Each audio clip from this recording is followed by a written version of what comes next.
ओम नमः शिवाय। प्रिय भक्तों, आपका हमारे चैनल पर स्वागत है। आपका दिन शुभ हो। आप सभी लोगों को महाशिवरात्रि की हार्दिक शुभकामनाएं। जैसा कि आप लोग जानते हैं कि आज महाशिवरात्रि है, तो आज मैं आप लोगों के लिए महाशिवरात्रि की व्रत कथा लाई हूँ। इस व्रत कथा के बिना अधूरा है महाशिवरात्रि व्रत। तो जो लोग भी व्रत रख रहे हैं या जो लोग व्रत नहीं रखते हैं, वो लोग भी इस कथा को सुन सकते हैं। और अगर आपके पास किताब है तो आप पढ़ भी सकते हैं, जिससे आप लोगों का व्रत अधूरा ना रहे, व्रत पूरा हो और आप लोगों को शिव जी और माता पार्वती की पूर्ण कृपा प्राप्त हो। तो चलिए कथा प्रारंभ करते हैं। शास्त्रों में महाशिवरात्रि का विशेष महत्व है। इस दिन भगवान शिव और पार्वती जी का विवाह हुआ था।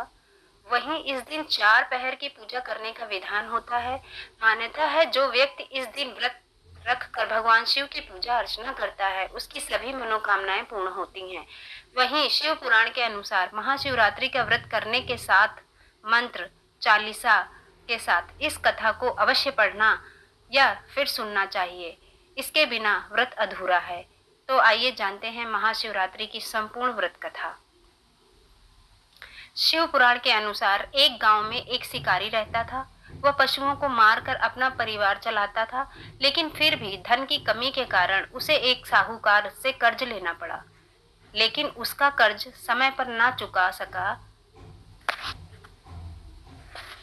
जिसके कारण गुस्से में आकर साहूकार ने शिकारी को पकड़वाकर शिव मठ में बंदी बना लिया। जिस दिन उसने ऐसा किया वह दिन शिवरात्रि का था। साहूकार के घर पर शिवरात्रि की पूजा हो रही थी। शिकारी ध्यान मग्न होकर शिव की धार्मिक बातें सुनता रहा। चतुर्दशी तिथि पर उसने शिवरात्रि की कथा भी सुनी। शाम होते ही साहूकार ने शिकारी को बुलाया और ऋण चुकाने के बारे में बात की।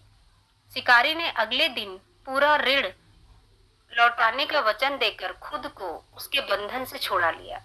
रोज की तरह शिकारी जंगल में शिकार के लिए निकला, लेकिन साहूकार का बंदी बने रहने के कारण वह कुछ खा पी नहीं पाया था। ऐसे में वह बहुत व्याकुल था। शिकार करने के लिए वह एक तालाब के किनारे खड़े बेलपत्र के पेड़ पर अपने लिए पड़ाव बनाने लगा।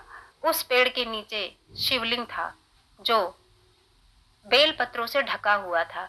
शिकारी को उस शिवलिंग के बारे में पता नहीं था। अपने पड़ाव को बनाते समय उसने टहनियां तोड़ी और वे संयोग से शिवलिंग पर गिर गईं।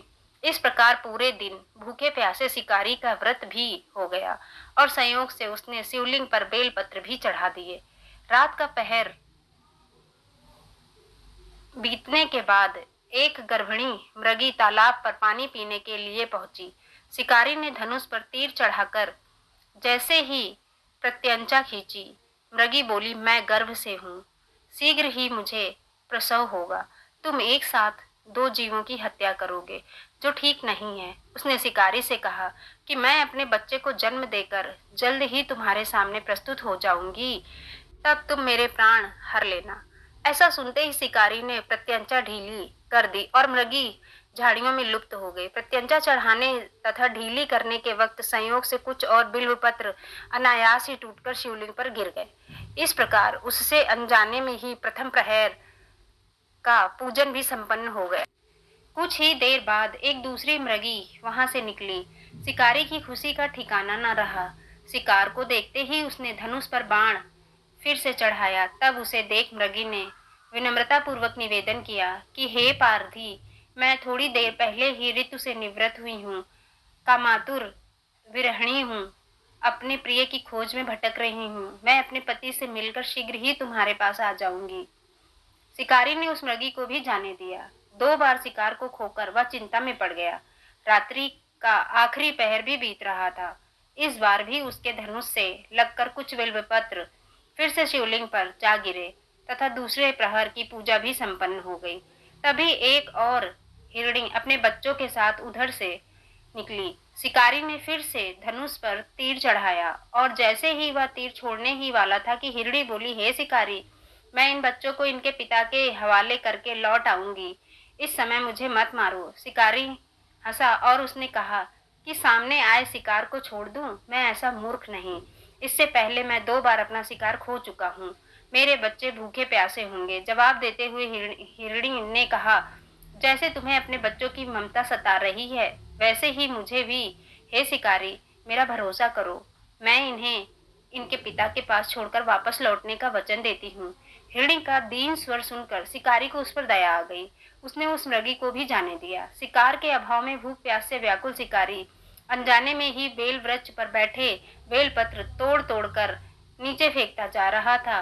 पाँव फटने को हुई तो उसने एक हष्ट पुष्ट मृग उसी रास्ते पर देखा। शिकारी ने सोच लिया कि इसका शिकार वह अवश्य करेगा। शिकारी की तनी प्रत्यंचा देखकर मृग बोला, हे शिकारी, यदि तुमने मुझसे पूर्व आने वाली 3 मृगियों तथा उसके बच्चों को मार डाला है तो मुझे भी मारने में देरी ना करो, ताकि मुझे उनके वियोग में एक क्षण भी दुख ना सहना पड़े, क्योंकि मैं उन हिरणियों का पति हूँ। यदि तुमने उन्हें जीवन दान दिया है तो मुझे भी कुछ क्षण का जीवन दे दो।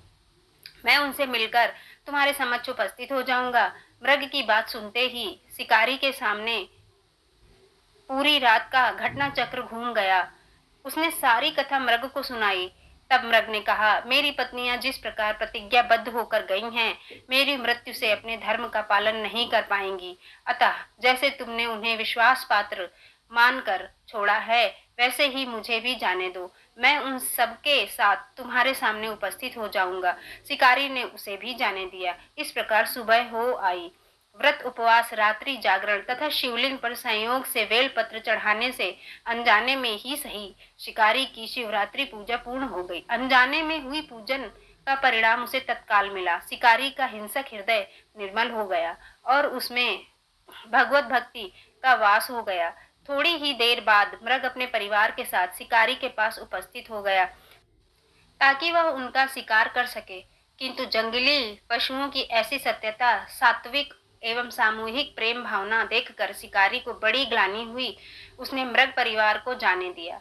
अनजाने में शिवरात्रि के व्रत का पालन करने पर भी शिकारी को मोक्ष की प्राप्ति हुई। जब मृत्यु काल के समय यमदूत उसे ले जाने आए तो शिवगणों ने उन्हें वापस भेज दिया तथा वे शिकारी को शिवलोक ले गए।